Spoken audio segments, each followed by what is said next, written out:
Hi, good morning, everyone. I'm Saranya Ravi, a fourth year EC student here at CEG, ECE. Today, I have the privilege of interviewing a very notable alumni of our college, Mr. Pinku Prakash. He is a graduate of BEECE, batch of 2008. He is currently a senior software development manager at Amazon Web Services. Good morning, sir. Very happy to have you here with us today. How are you doing? Hey, Sharanya, good morning. I'm happy to be here. Thanks for having me here. I'm doing great. How are you? I'm good, thank you. Could you tell us a little bit about yourself, sir? Like you mentioned, I graduated from CEG from the EC department in 2008, but my passion lied in computer science. So, from college, I joined eBay, ebay.com as my first job. It was actually from campus placements that I joined eBay. I worked as a software engineer in eBay for about 2 years and then switched to Amazon. So I've been with Amazon for about 12 years now. So a long timer in Amazon. Uh, I started off as an SD1 in Amazon. I initially joined a team which managed the backend services that the Kindle devices connect to. Specifically, if you've read a book on Kindle, you would, when you pick up a device, you first register. So the backend service which handles the registration. So I was part of that team. And another key service that my team owned, again, the backend was WhisperSync. Essentially, like if you pick up a Kindle device and you start reading it, I'm talking about the Kindle e-reader as well as the Kindle e-ink devices or Fire. So if you start reading a book, let's say you picked up a Kindle reader, you read till let's say 20 pages, you made some bookmarks, notes or highlights, and then you dropped it off, you're stepping outside somewhere and you take out your phone, open the app. The book starts off from where you left off, and all of these annotations that you made, the notes, highlights, whatnot, get synced in the device.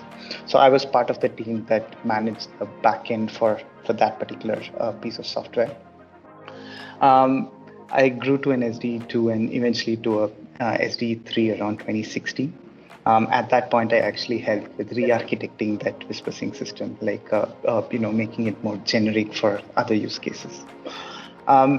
I switched to AWS. I joined AWS around 2017, again as an engineer at that point. So in AWS, I was part of, initially I was part of the database services team, where I was part of the project where, if you use DynamoDB, you have this option where you have this point-in-time restore enabled. Essentially, if you delete a table, you can restore it from any point of time. So I was part of a team that worked on that project. And then I switched to, I joined the OpenSearch team. Now, OpenSearch is an open source search solution. So it actually was a fork from Elasticsearch. So previously we were the Elasticsearch service team, and now we are OpenSearch. Now what we do is, you can host you can have a self-hosted OpenSearch solution for your website, in the sense that you can, by definition, it is for search, right? So you ingest documents and you use it to power different search applications and log analytics applications.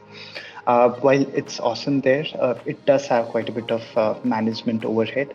So what we try to do is we try to take that management overhead away with a managed solution of OpenSearch. So I've been part of the OpenSearch team for about 4-5 years now. And around 2019, I actually switched from an engineering to a management role. And about last year, I got promoted to a senior software development manager. Yeah, that's where I am. Congratulations on that. Yeah, thank you. I have to say that I'm a big fan of Kindle. I used to read a lot, and the best part was bookmarking and going back to it, and even the built-in dictionary was pretty good. I used to read a lot, so that was very nice. But I have to ask you, if you were not working for Amazon, and answer this honestly, would you still prefer a Kindle or a physical book? Kindle is, so I love reading physical books, but there is an overhead of going and buying a book, waiting for it to come and whatnot. So in this age, it's like instant satisfaction, instant gratification. Right. So that's why Kindle shines. Honestly, I've stopped reading, probably in the past 5 or 6 years, I've read like one physical book. But I do a lot of my reading on. Plus, you can It's just a wide number of books on a Kindle as Exactly. opposed to one. Just a click of a button and you can, start reading it. So I enjoy physical books. I think that experience is unique, but ease that the e-readers and others. And it also goes along with not just books, right? Like you have browsers, you read articles, and all of that is tied into the digital ecosystem. Can you tell us how your transition from ECE to a software role was? Because that's a really big thing going on right now with placements and all. So can you tell us something about it? To be honest, I was passionate about software and about at least coding initially in my school days. So it was less of a transition for me. Like even during college days, I enjoyed coding. I enjoyed some of the courses with respect to data structures and whatnot. And I always knew that, hey, like, even though I joined the ECE stream, like, I'm going to pursue my career in software engineering. So it was less of a transition, I would say. It was more of my passion always lied in coding. And when the placement season came, again, coding was something that I was pretty hands-on, and even though I was an ECA, I was pretty hands-on there. So when the placement season came, initially we had PCS which came in, and then we had this dream company where we had that option. We could, in addition to TCS or in addition to your normal companies, we could, pursue a dream company. And so I attempted. I was not very confident, to be honest, that I'll be able to clear through. But luckily, I was able to clear through eBay interviews, and so that's how I kind of transitioned to software engineering, or rather, I should say, I started off my career with software engineering and continue to do that for the past, I don't know how many years. Nice.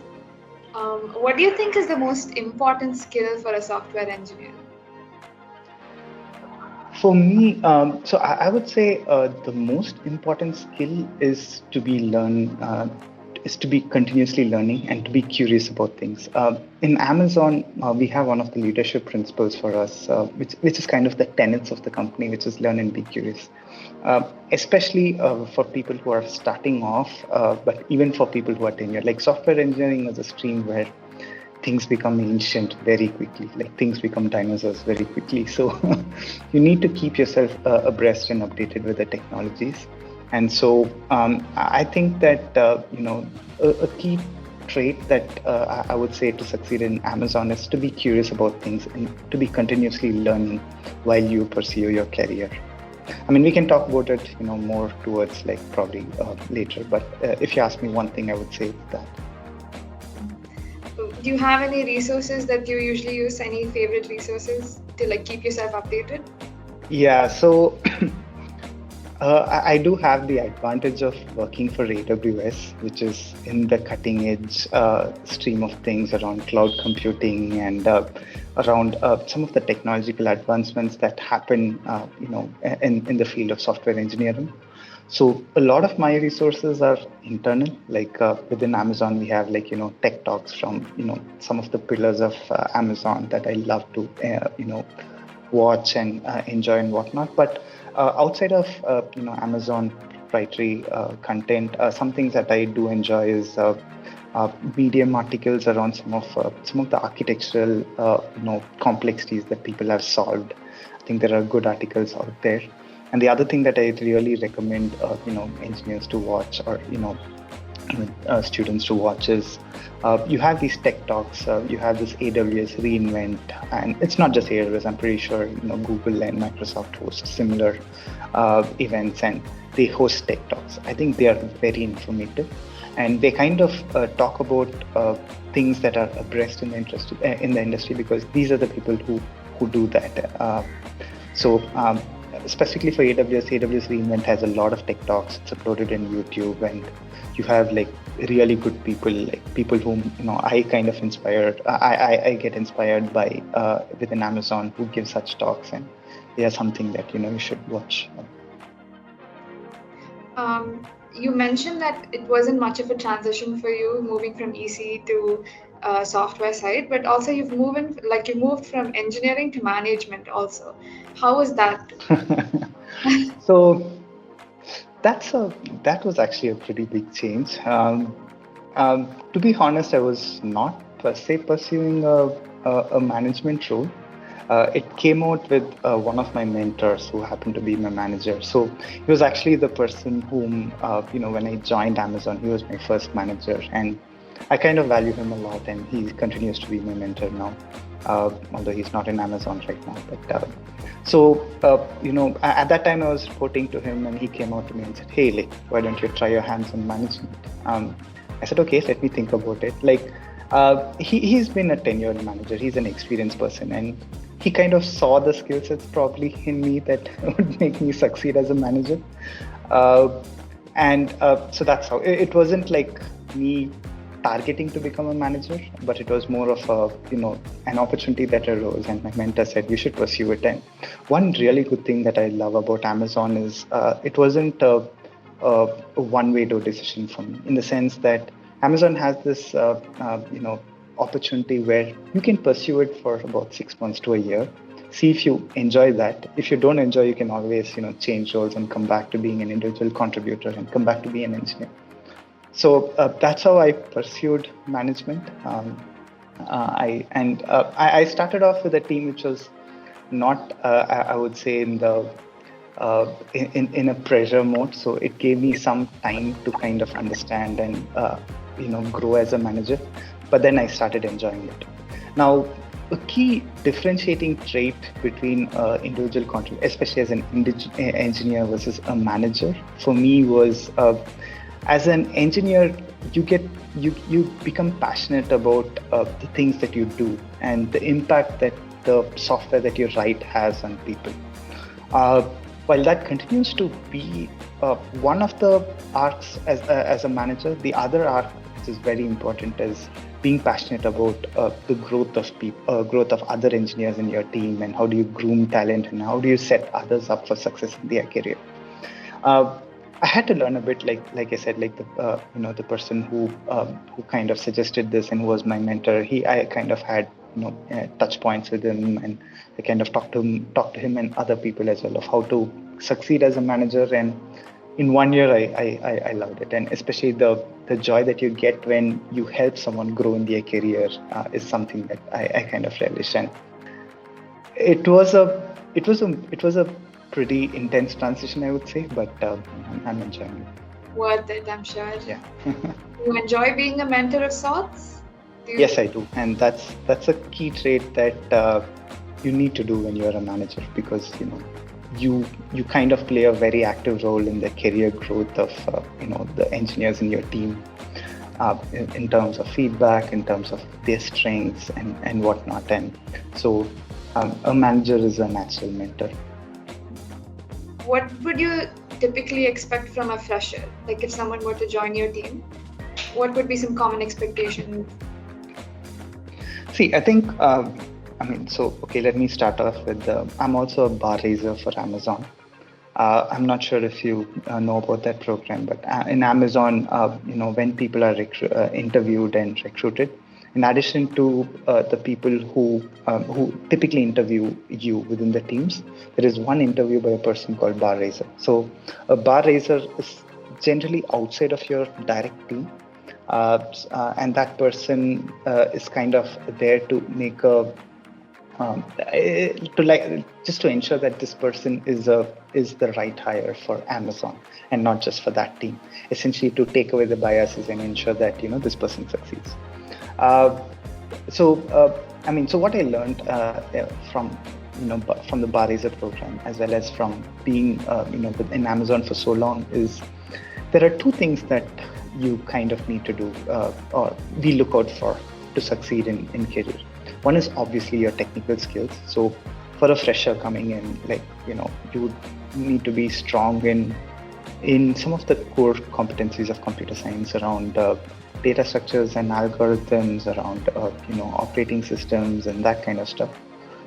And so these are things that you kind of learn in your college, and people learn about it. But the other key trait that will help you to succeed in, or at least it helped me, and it would to succeed in your career, is along some of the leadership principles that I kind of talked about. Learn and be curious. It's one of the leadership principles for Amazon. So think of leadership principles as, hey, like your technical portion says, hey, can this person contribute to the work?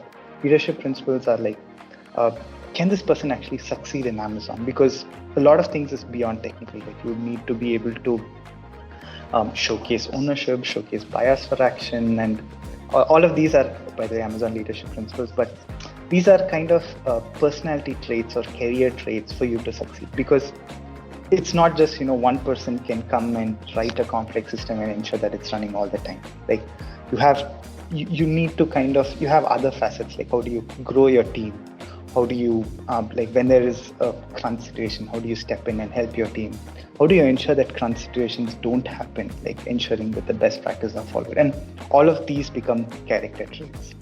So specifically for freshers, if you ask me, in addition to the technical stuff, I would say like, showcase, be curious, and learn and be curious is one of the most important traits that I would say a fresher should showcase to be able to succeed in their job.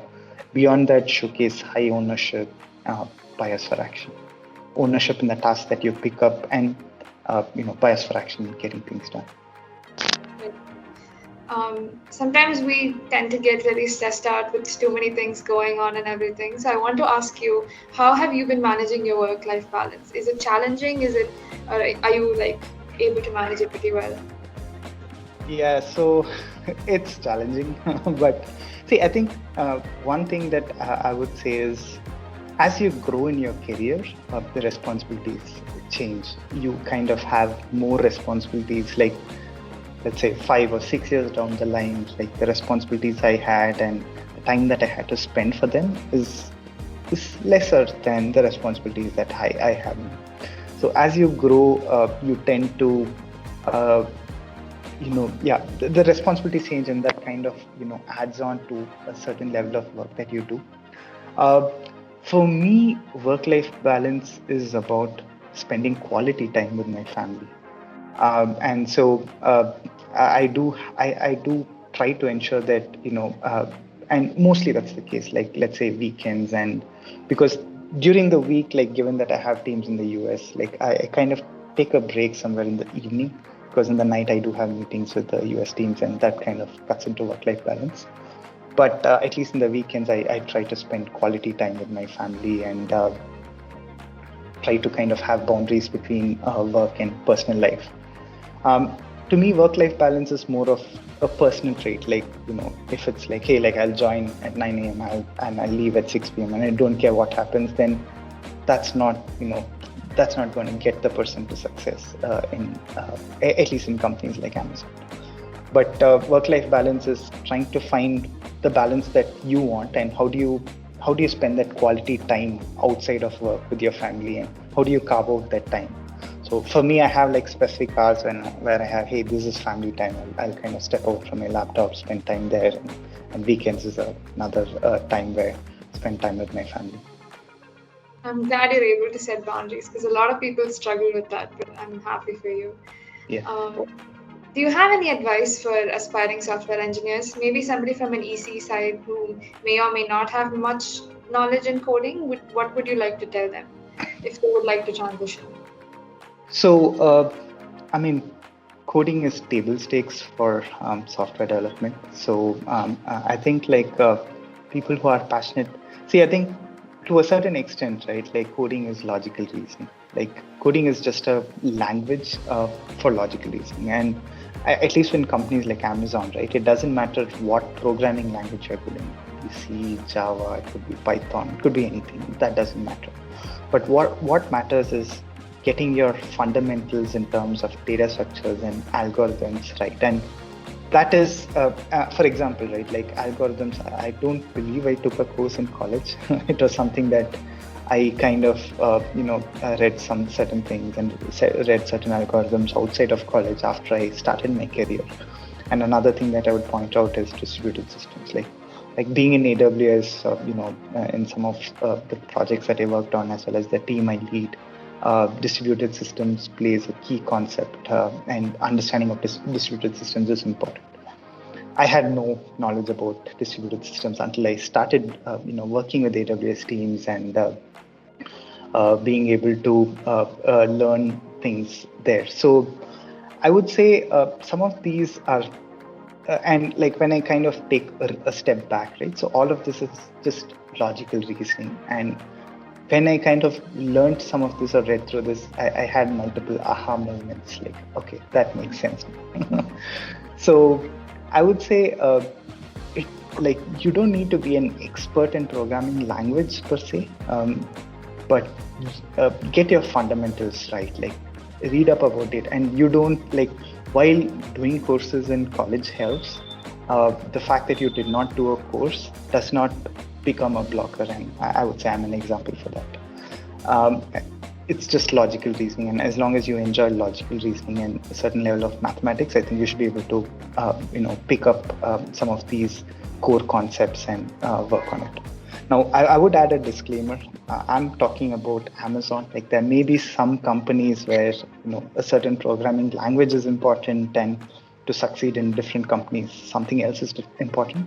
But at least the product companies like Amazon, Microsoft, and Google, I think the fundamental concepts are what is important. And if you've done it in college, great. But otherwise, just pick up a book, and it's a pretty interesting read. Thank you so much for taking your time, sir. Speaking with you has helped me a lot. At least I've learned a lot from our session today. Thank you for making time in your busy schedule for us, and I'm sure we all had fun time. Okay, cool. Thanks for hosting me, and I'm available on LinkedIn if you need to reach out to me. If any of your viewers need to reach out to me, feel free to ping me on LinkedIn, and yeah, I can kind of help whatever way I can. Thank you, sir. Thank you. Thank you, Shania. It was nice talking to you. Thank you.